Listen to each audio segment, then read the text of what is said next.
The Lee Jae Myung administration announces 3 mega projects to expand South Korea's chip production and artificial intelligence capabilities in the years ahead.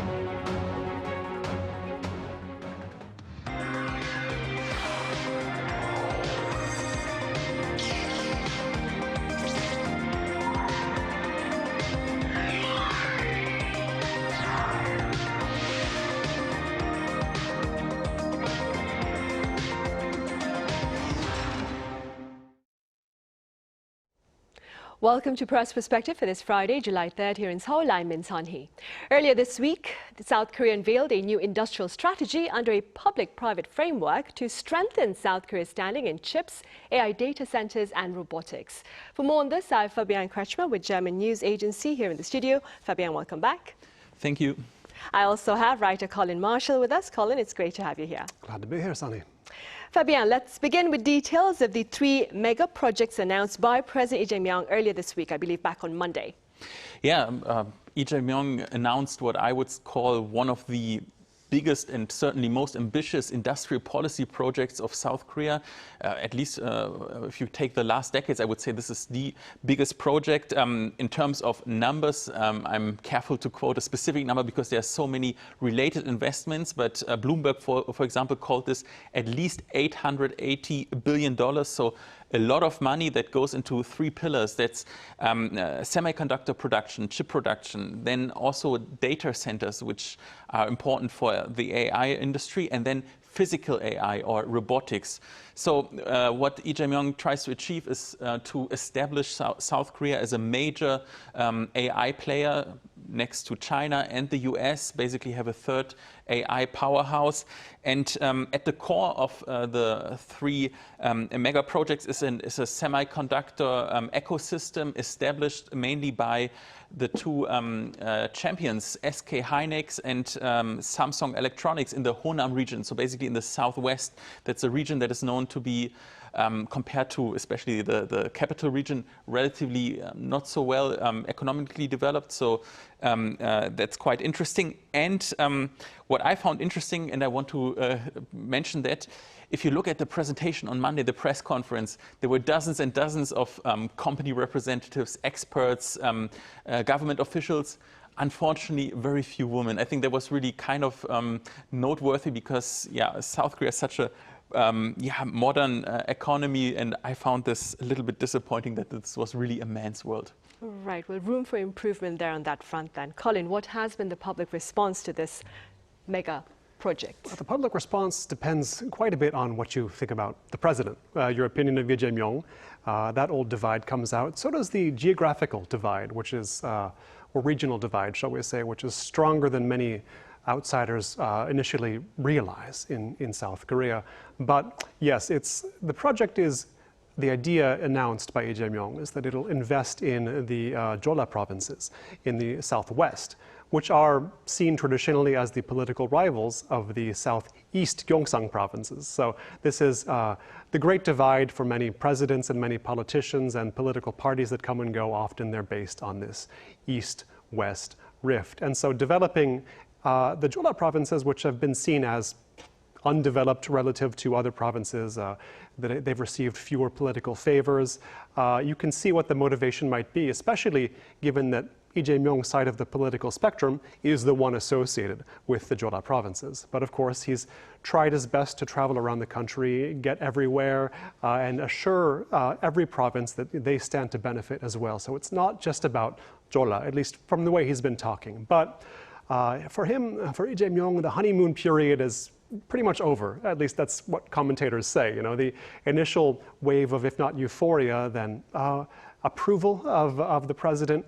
It's had a bit of a crash, but more recently it's come up a bit. It fluctuates a lot, and the president's approval rating is always a big story in Korea because typically we expect presidents to be disapproved of very sharply as time goes on. And so if he can bring back up the public perception of him and his administration through a project like this, I think it'll be seen as, you know, a viable political strategy, a political economic strategy. But it's very early to tell, and you can tell that by how often the numbers change and how unspecific the specifics can be. So I think it leaves a lot of room for people to disagree, to object, but also to hope that, oh, this might be something that's actually as big as he says.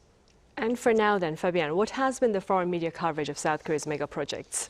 Actually, the story has resonated quite well in my home country, Germany, and I was wondering why. And I think there's a strong longing in many European countries, especially in Germany, that we would also talk about those bold visions for the future. I mean, there are many things that you could also maybe criticize this mega project. I will come to that in a minute, but at least there is a very bold vision and a vision for how South Korea will look like in 10 years.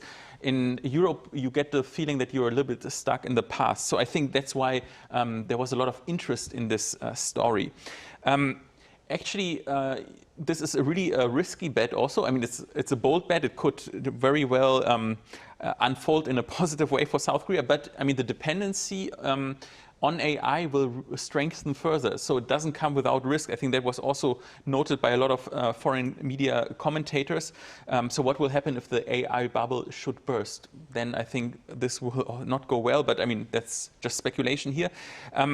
What was very interesting is that a lot of investment money comes from private companies, SK Hynix and Samsung. So for example, my editor back in Berlin, he asked me, okay, so the president presents this project, but actually the money comes to a large share from private companies. So is it a public investment project or a private investment project? So I think it's really interesting that you should know that the big companies, the chaebol here in South Korea and the government, they have a symbiotic relationship, that there's a lot of loyalties, and basically one side does some favors for the other side.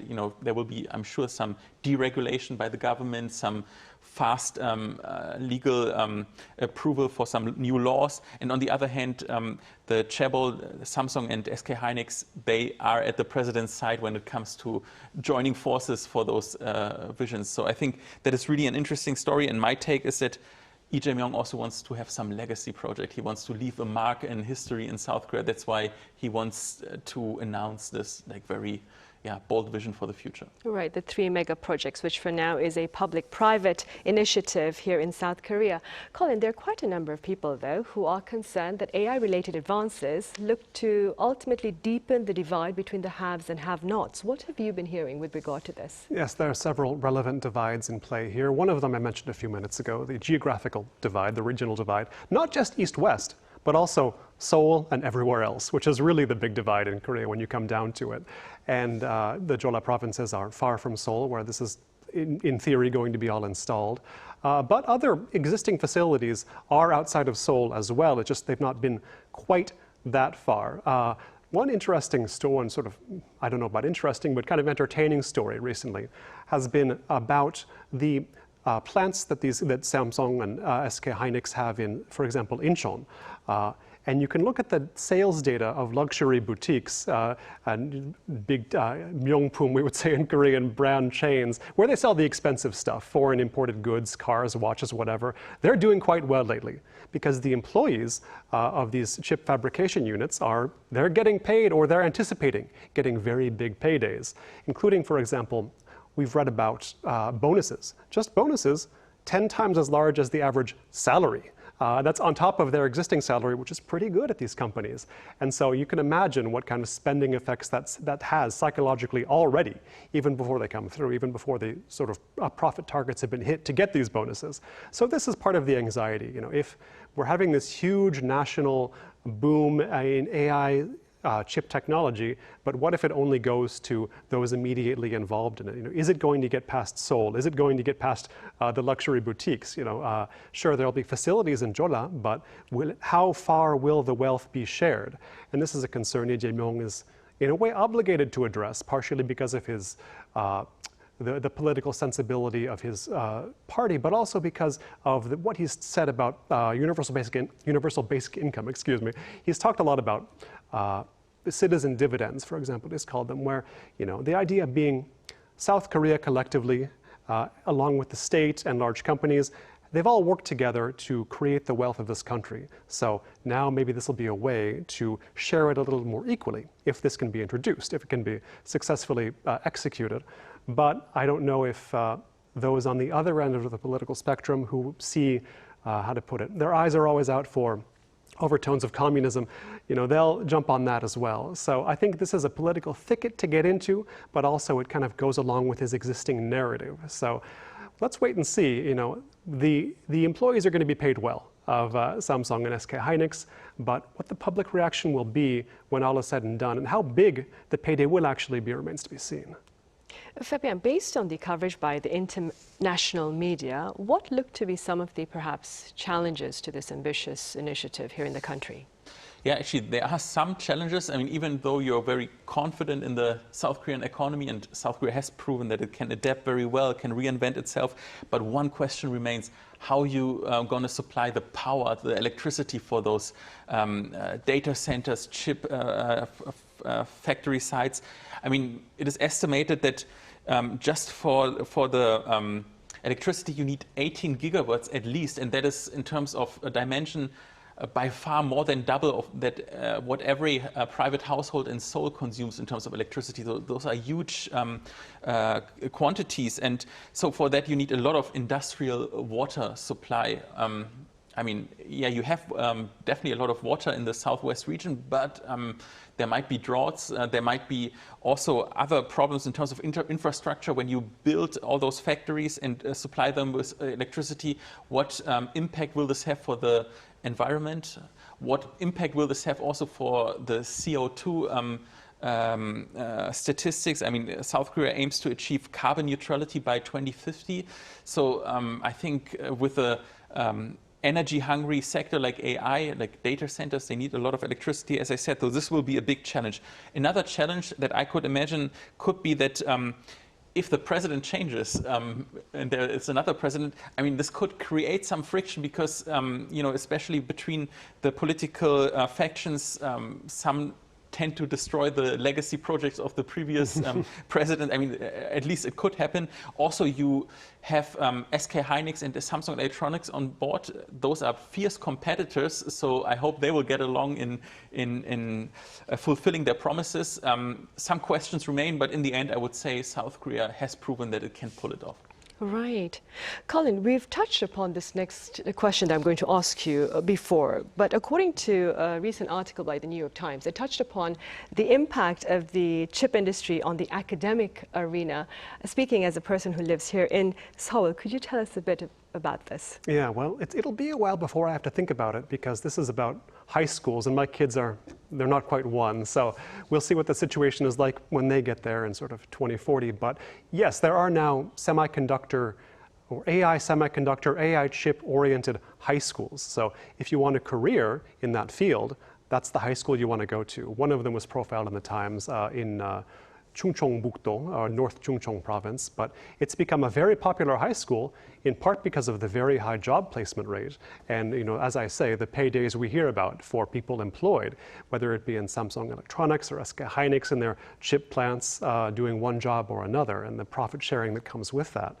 Now, this is a little bit of a new thing, a relatively new thing for Korea. South Korean education was very one-size-fits-all up until recently, even through high school, but specialization of education in high school has been rolled out stage by stage. Now, high school students here can sort of choose what they want to study a little bit more than they were able to before. It's more flexible in the curriculum, or they can actually go to one of these, they call them Meister schools, borrowing the German word and ostensibly borrowing the German model of offering a track for vocational education, for an actual career-oriented education, a technical or technically oriented education, rather than the standard high school path, the standard university path. And so far, at least this particular semiconductor fabrication education providing high school has been successful in terms of its enrollment and, as I say, job placement and with the pay students receive upon graduation and getting hired. But there's been doubt raised about how many jobs this industry can actually provide. As you see it develop, it could be that these plants are going to be mostly automated. Even functions like cleaning that are done now by human beings could not necessarily very easily, but we can easily imagine the ways in which they could be automated 5, 10, 15, 20 years down the line. So yes, the jobs that these kids are going on to are well paid. And yes, I think they're holding it over some of their friends who chose not to go to a Meister school. But how long will the boom last? I think that's the big question about all of this. The boom, it is replicated in microcosm in different sectors, including education, including secondary education. And I think there's a big get while the getting's good spirit, as often in the Korean economy. Right then, beyond the impact of the chip boom on the academic arena here, Fabian, we've also been told about its great impact, of course, on the stock market, and it's driven some people into debt. Could you tell us about this? Yeah, well, this phenomenon was well covered also in Taiwan, where the AI hype has created really a bull market, especially triggered by TSMC. If you take the most complex, the strongest semiconductors, they are the market leaders. They have a technological advantage, and so everyone in Taiwan, or I'm exaggerating, but many people want to join the ride. They want to invest in TSMC stocks. The number of people who take debt to buy stocks has increased, and a lot of people buy leveraged positions. That means, for example, if you make profits and you can leverage them to twice the profits, but if you take losses, then also it will multiply. So that is really a kind of risky development that you also see here in South Korea, because we have a similar bull market. The Kospi is going, it's crazy because in the last days it has gone up, I think, more than 25%, then gone down by 20%, and the course corrections are sometimes really massive. So you can also lose quite a bit, because this AI hype basically depends on the US tech companies. And that's a big bet into the future, but the profits are not there yet. So the business model still has to establish itself, and there could be at least a major course correction. So also for viewers watching us here, I would say, like, be a little bit conservative. Don't invest the money that you need for your savings for your future. If you especially invest in single stocks, only invest this money that you are prepared to, that you might lose in the future, because there might be some personal tragedies. We've seen that before, especially when the Bitcoin hype started in South Korea. There were so many people who invested all their life savings, and then, of course, you have to prepare that it's very volatile. Right, the fear of missing out, it's pushing quite a number of people to the stock market. In sharp contrast, though, Colin, a new phenomenon, the joy of missing out, it appears to be gaining ground. Do tell us a bit more. Yes, there's now FOMO and JOMO, but like Fabian, I have been surprised, even shocked at how far out on a limb people will go in this country with their investing when there's a sense that there's money to be made.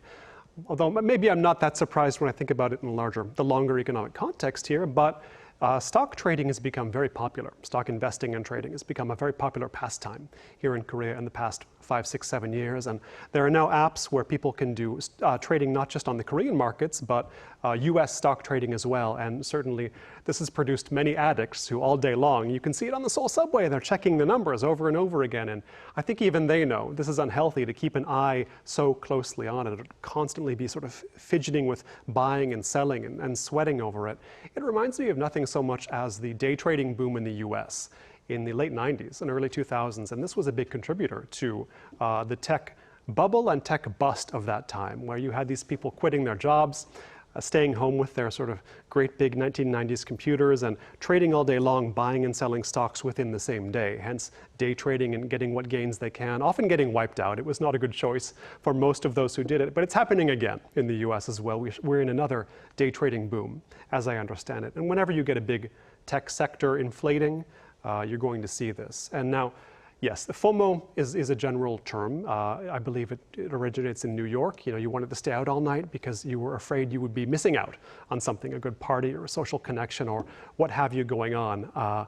So you have this acronym FOMO. And I think it's been adopted in Korea because it taps into not a specifically Korean anxiety, but an anxiety that's highly pronounced here in a country where, as we've talked about in Seoul, most of the population is centralized, is condensed, and it's not the most diverse country, so people do tend to get on the same page about things. And if something is popular, many have the sense, oh, they've got to get in on it. Everybody has this but me. Everybody's enjoying a trend but me. Everybody's eating ducheonggu but me. Everybody's making money in the stock market but me. Everybody's learning how to fabricate semiconductors but me. And so, you get trends get chased here in a way they just don't in many other countries, not the US, maybe not Germany either.